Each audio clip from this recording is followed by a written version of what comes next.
స్వాతి నక్షత్రం రోజు ఈ దేవాలయానికి మీ ఇంట్లో చిన్నపిల్లలుంటే తప్పకుండా తీసుకెళ్ళండి. ఎందుకంటే ఆ రోజు చిన్నపిల్లల నాలుక పైన ఇక్కడ మీకు కనిపిస్తున్న పూజారి గారు బీజాక్షరాలు వాళ్ళ నాలుక పైన రాశారండి.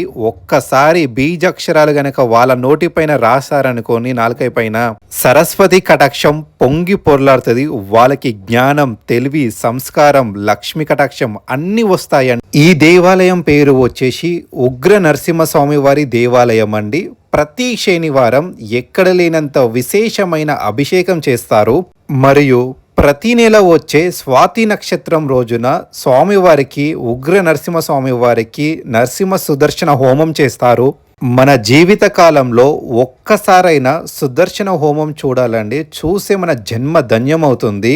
ఈ వీడియోలో మీరు స్టార్టింగ్లో చూశారు కదండి, పూజారి గారు వచ్చిన ప్రతి ఒక్కరికి ఆశీర్వాదం ఇస్తున్నారు బొట్టు పెట్టి.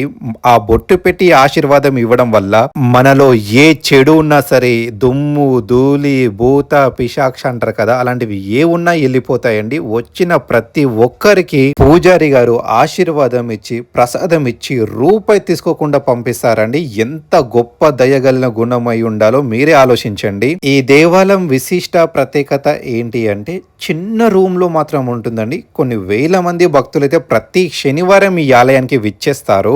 ఈ దేవాలయం ఎక్కడనో లేదండి, మన తెలంగాణలో సికింద్రాబాద్ లో మనకి బాటా బస్ స్టాప్ ఒకటి ఉంటుంది. అక్కడ మనకు జనరల్ బజార్ ఉంటుంది. అక్కడ ఎవరికి అడిగినా సరే తప్పకుండా మనకి ఉగ్ర నరసింహస్వామి వారి ఆలయం ఎక్కడుందంటే చెప్తారు. మీరు చూస్తున్నారు కదా, ఈ దేవాలయంలో పెద్దవాళ్ళు కన్నా చిన్న పిల్లలు చాలా మంది వస్తారు. ప్రతి ఒక్క కుటుంబ సభ్యులు చిన్న పిల్లలైతే తప్పకుండా తీసుకొస్తారు. ఎందుకంటే ఉగ్ర నరసింహస్వామి వారి అనుగ్రహం తప్పకుండా చిన్న పిల్లల మీద చాలా ఉంటుందని చెప్పేసి భక్తుల నమ్మకం అండి.